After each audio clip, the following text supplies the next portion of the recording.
नमस्कार दोस्तों बीते कई दिनों से जंतर मंतर पर मुस्लिम संगठन विरोध प्रदर्शन कर रहे हैं वक्फ संशोधन बिल के खिलाफ।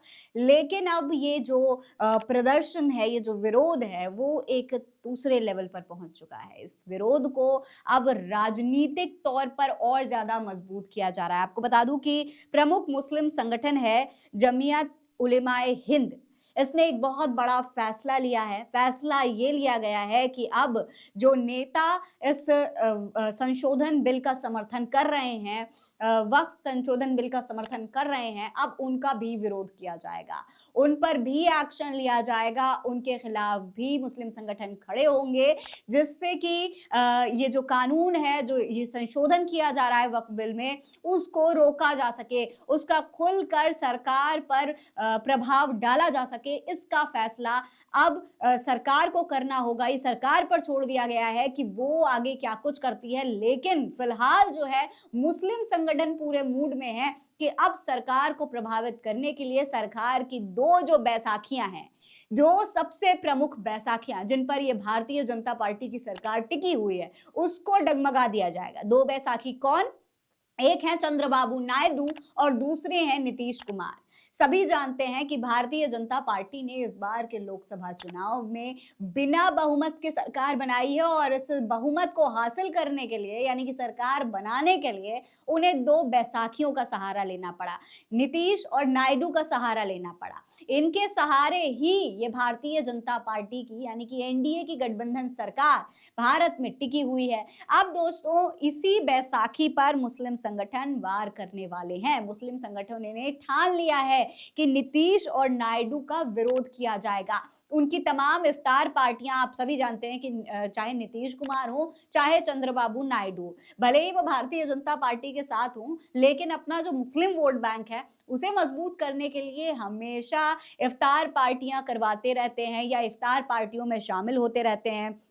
नीतीश कुमार को देख सकते हैं आप इस तस्वीर में, बाकायदा कुर्ता पजामा टोपी पहनकर मुसलमानों वाला लुक लेकर के वहां पहुंच जाते हैं इफ्तार पार्टी में। और नायडू भी इसी तरीके से कभी नमाज पढ़ते हुए नजर आते हैं तो कभी टोपी पहन करके नजर आते हैं। लेकिन सवाल ये है कि ये सब जो लुक लेना है, जो कपड़े पहन करके तस्वीरें खिंचाना है, जो इफ्तार पार्टी में जाना है, क्या ये वाकई में मुसलमानों के लिए उनका समर्थन दिखाता है? क्योंकि लगातार इन दोनों की पार्टियों ने वक्फ संशोधन बिल का समर्थन ही किया है, जो कि मुसलमान संगठन ये मानते हैं कि उनके पूरी तरीके से खिलाफ है। अब इसीलिए दोस्तों तमाम मुस्लिम संगठनों ने यह फैसला कर लिया है कि वो खुलकर नीतीश कुमार और नायडू की इफ्तार पार्टी का विरोध करने वाले हैं। आपको बता दें, इस पूरे मामले पर जमीयत प्रमुख मौलाना अरशद मदनी ने एक बयान में यह आरोप लगाया कि ये नेता सरकार के संविधान विरोधी कदमों का समर्थन करते हैं।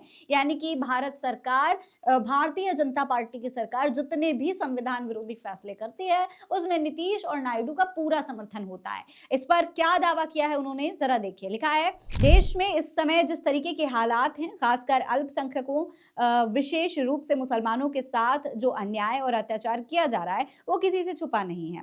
लेकिन ये बेहद दुर्भाग्यपूर्ण है कि खुद को धर्मनिरपेक्ष और मुसलमानों का हमदर्द बताने वाले नेता, जिनकी राजनीतिक सफलता में मुसलमानों का भी योगदान है, वो सत्ता के लालच में न केवल खामोश हैं बल्कि अप्रत्यक्ष रूप से अन्याय का समर्थन भी करते हैं।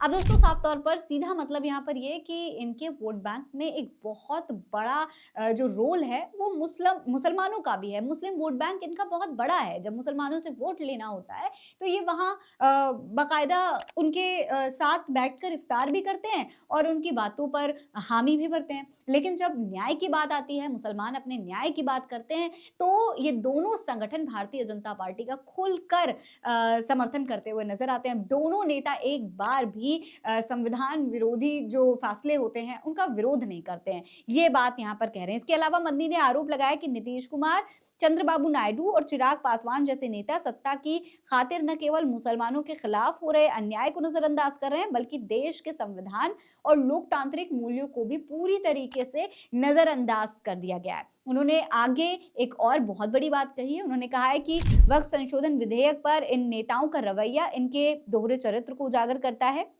ये नेता केवल मुसलमानों के वोट हासिल करने के लिए दिखावे का धर्मनिरपेक्षता को अपनाते हैं, लेकिन सत्ता में आने के बाद मुस्लिम समुदाय के मुद्दों को पूरी तरीके से भूल जाते हैं। इसी के मद्देनजर जमीयत उलेमाए हिंद ने निर्णय लिया है कि वो ऐसे नेताओं के आयोजनों में शामिल होकर उनकी नीतियों को वैधता प्रदान नहीं करेंगे। इसके अलावा उन्होंने साफ तौर पर तमाम मुस्लिम संगठनों से ये अपील भी की है कि वो सभी ये प्रण लें, ये फैसला करें कि नीतीश कुमार और चंद्रबाबू नायडू के किसी भी कार्यक्रम में कोई मुस्लिम समुदाय का शख्स नहीं जाएगा।